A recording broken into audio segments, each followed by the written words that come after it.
Hey everybody, welcome back to TechOdyssey. So today I'm here with my first look review of the brand new BLU VIVO XL4. So this is their latest and greatest iteration in their kind of a mid-tier category. It's a little bit on the low end side of the mid-tier.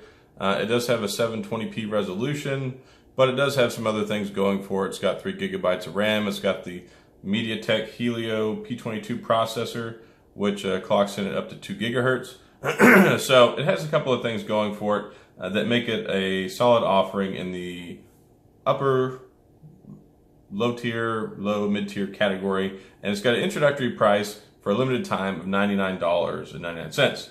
So the regular MSRP is $149.99, so that means right now, for as long as the promotion is available, you can get it for 99 bucks. And 99 bucks, it's a great deal. So I did my unboxing video, and before I run into the specs too much, I do want to clarify, I did misspeak and say that it was twice the resolution of 720p. It's not twice the resolution of 720p. It's got the elongated resolution because of the 19:9 aspect ratio and the full screen design that they have. It goes from edge to edge, as close as it can get anyway on this phone. So it's just 720p, but because of the phone screen, having that long stretched out resolution, it's 720 by 1500. So you still get 271 pixels per inch. It's a 6.2 inch HD plus, which that's what threw me off, was the HD plus. Usually when you see the HD plus, it's like quad HD plus, meaning that it's 4 times the resolution of 720p. Here, not so much. So you get 720p by 1500. All screen design, Mediatek Helio P22 processor. It's got the 2 gigahertz, like I said, 64-bit architecture, 32 gigabytes of internal memory, 3 gigs of RAM. It's got dual camera setup on the back, so you've got a 13 megapixel and a 2 megapixel camera that work together, and LED flash, of course. It has a 13 megapixel selfie camera with LED flash and BLU's Final Touch software, which is fantastic. They have it on all their BLU phones, and it's one of the better photo software suites that I've come across. It has a fingerprint sensor, micro SD support up to 128 gigabytes, 4G LTE Cat7, high-speed data up to 300 megabits per second, and it has a 4,000 milliamp battery, which is really good. The P22 is fairly energy efficient. It's not a high-powered processor, and because of the 8-core architecture that it has, it does have pretty good battery life. It should last you well into the next day. And Android 8.1 Oreo straight out of the box. So, and it gets cool art design there. So here we go, the BLU VIVO XL4. Now it has a lot of things going for it. I have been playing around with it. It has some curious things that I do want to discuss, but by and by, it is a pretty good phone, especially for $99. Now it does have facial recognition unlocking on it, which is nice. It's not the super cool IR imaging facial detection like on the iPhone, or it doesn't have the really good Face ID detection like on the BLU VIVO 11 Plus, but it does work. I mean, I'm back here behind the camera, and so all I have to do is turn it this way. I'm about 1.5 feet away from it. It works perfectly fine. I did do some testing in low light environments, not complete dark, I didn't test that out, but low light environment and normal lighting, it works perfectly fine. Even from a lot of different angles, it was very surprising. So that's good. You do have the fingerprint sensor here. The fingerprint sensor is a little irritating if you use it without a case, because you can't really tell where it's at. There's no bezel around it, so you're just like, let me find the fingerprint sensor. And it's a little higher up there than I would like for my natural holding.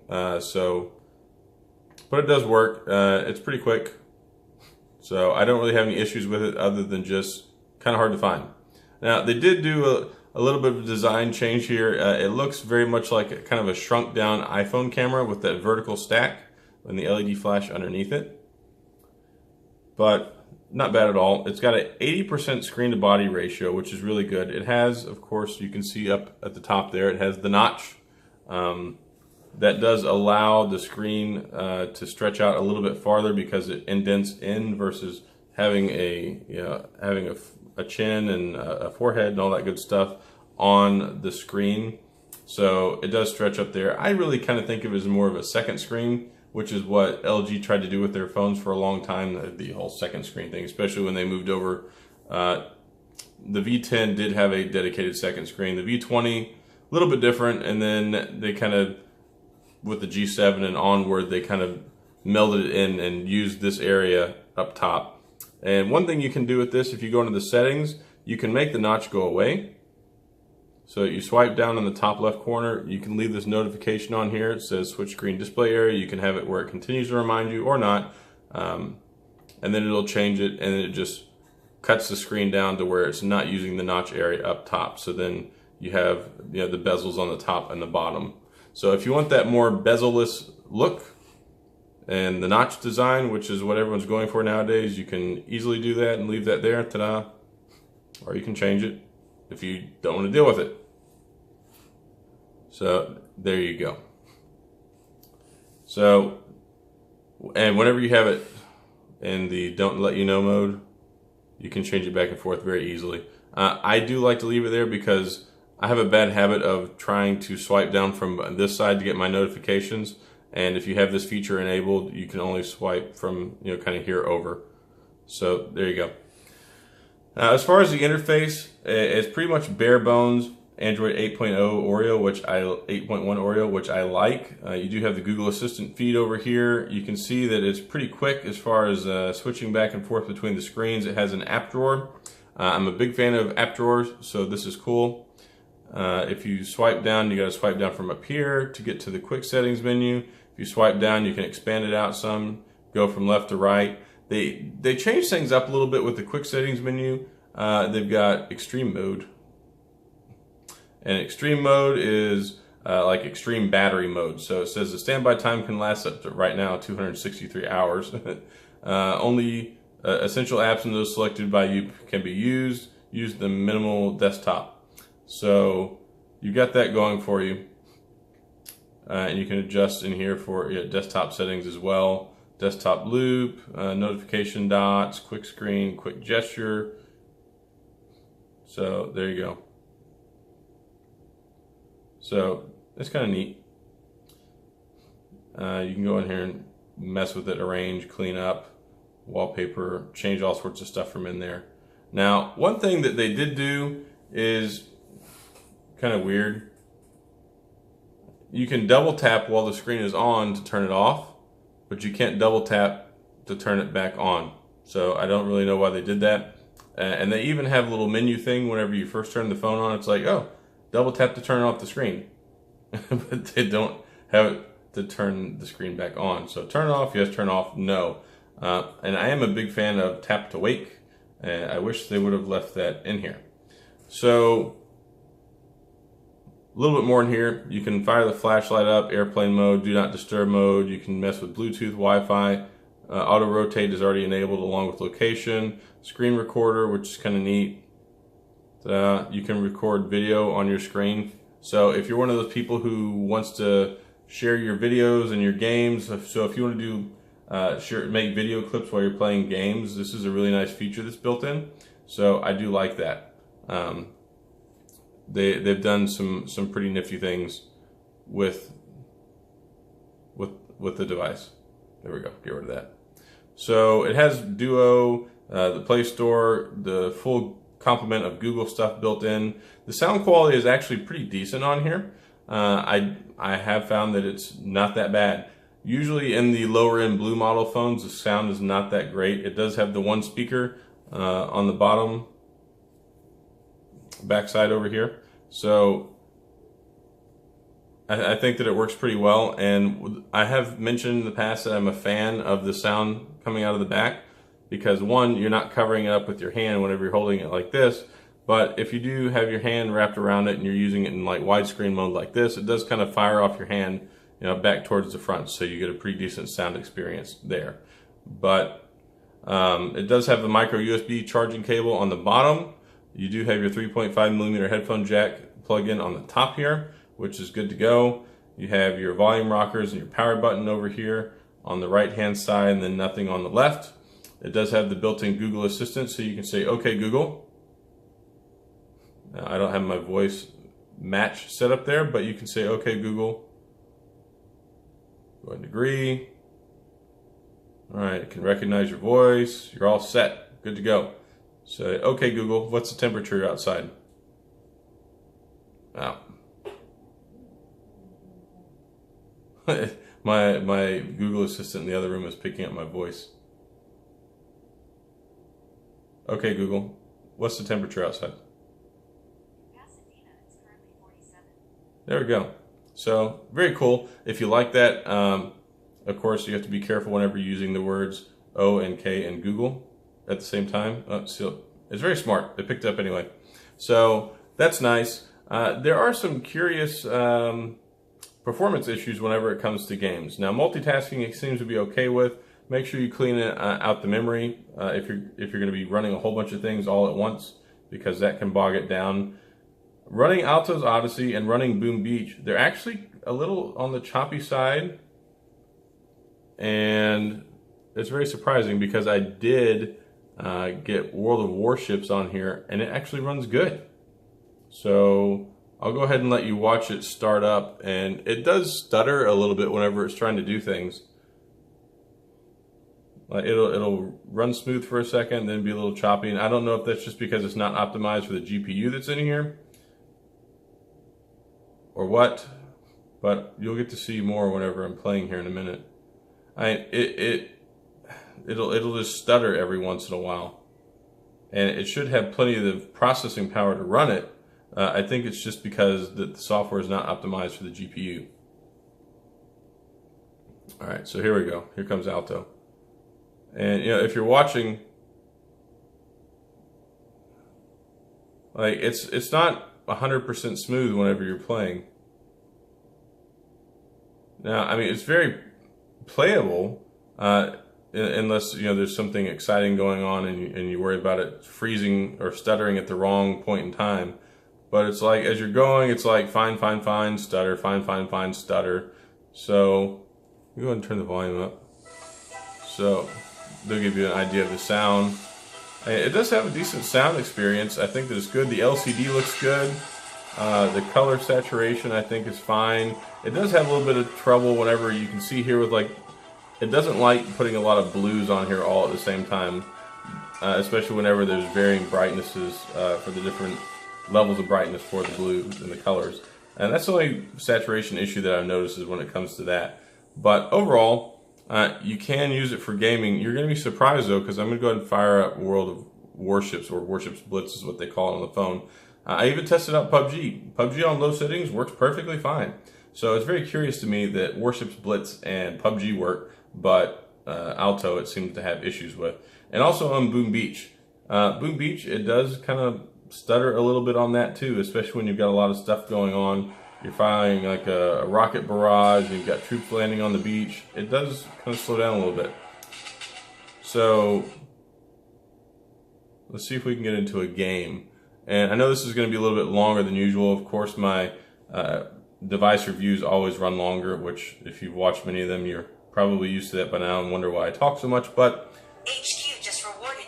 I do like to be very thorough whenever it comes to these things, because I want you to be able to see what you're getting, see the capabilities, all that good stuff. All right, stop talking. All right.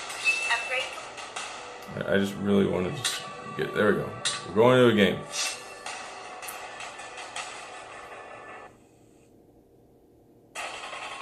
And of course, you know, I'm doing this all live, so if there's any hiccups in it, unfortunately that happens. But I did play an entire round before I started this video review, and I didn't have any problems with it at all. It was very surprising, because the first game that I fired up was Alto, and I'm like, man, this is really disappointing.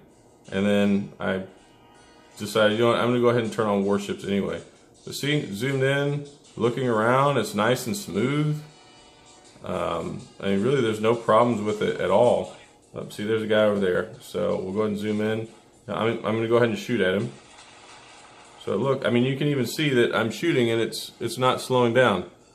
So I don't know. I think it's just some software optimization issues or hardware optimization issues between the GPU and the processor.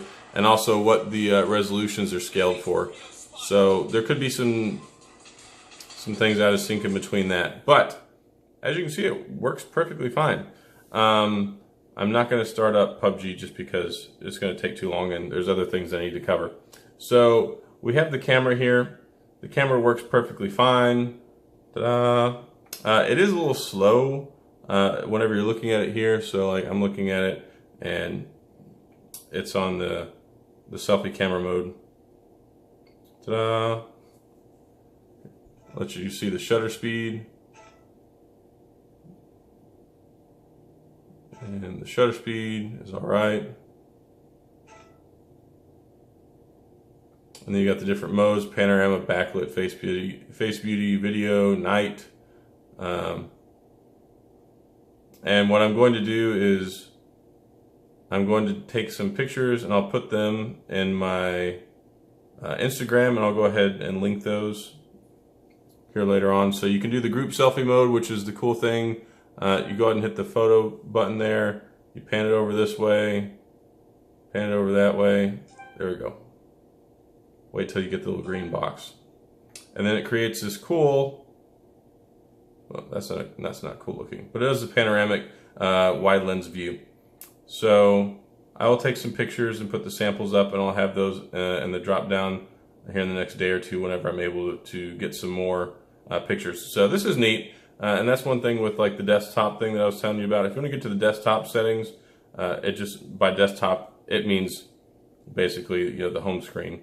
So you can go to desktop settings, turn the desktop loop off if you want, and then it'll stop when you get to the edge. I do like the carousel effect, but you can mess with that in here.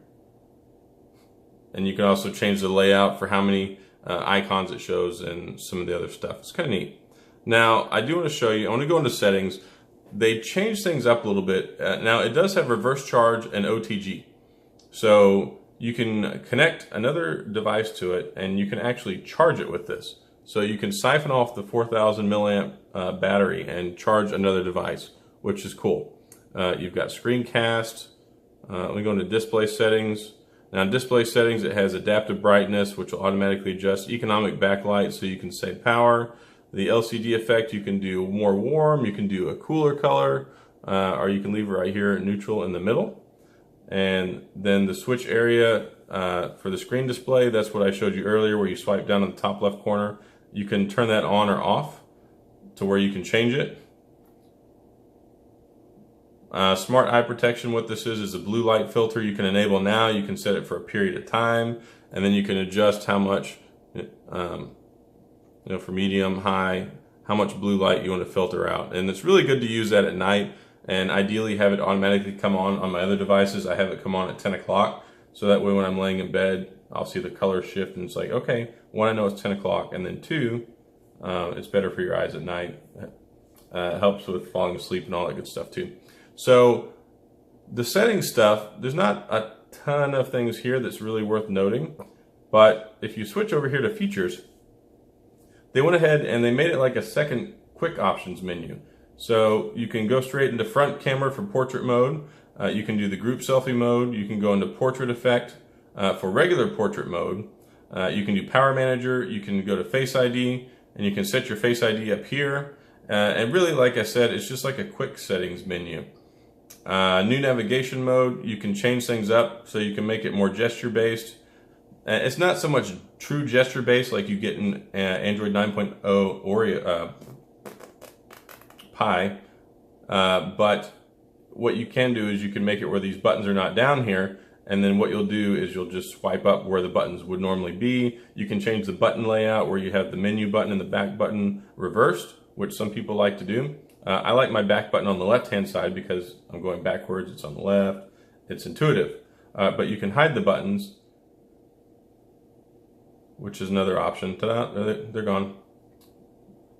There we go. I like to keep them there though. And then you can do navigation bar, which is the buttons. Oops, close that out. Or you can do the gestures, which what it does is you'll just swipe up where the icons would normally be. So it's the same effect, you just don't see them, so it doesn't take up the space on the bottom of your phone.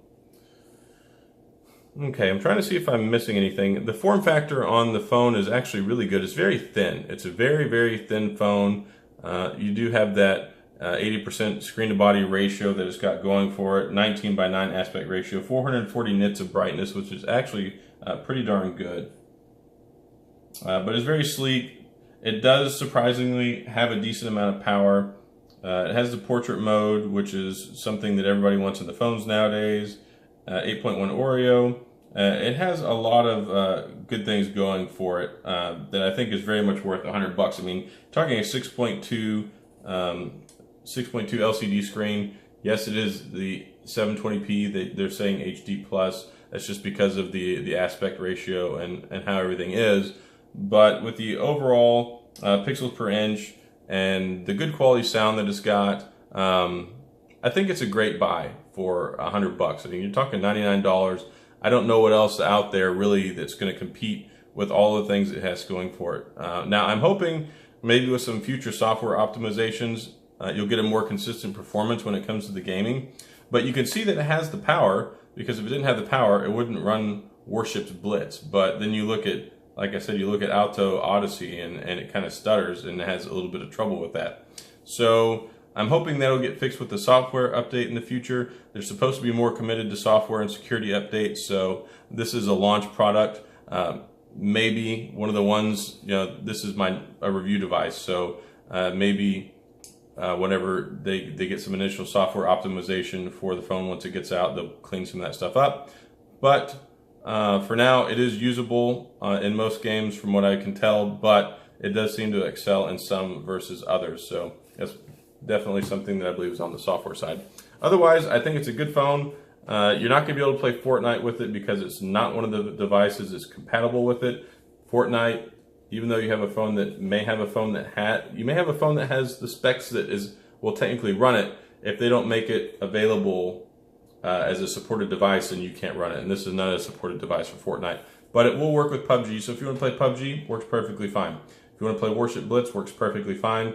I've only tested a handful of gaming apps, so you're looking at a mixed bag there on if it's something that's near and dear to you. If you want me to try it out, I'll check it out and see if it works. But otherwise, the potential is there.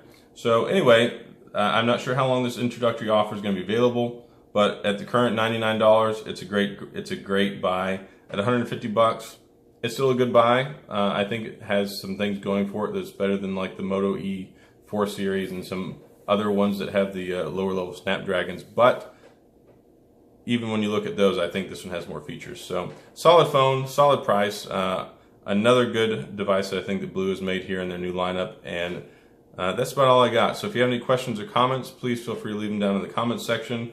I'll get back with you. I try to be good about answering those things and giving the information that you need to know to see if this is something that you want to buy. Yeah, that's about all I got. So until next time, guys, I will see y'all later. And again, this is the BLU VIVO XL4.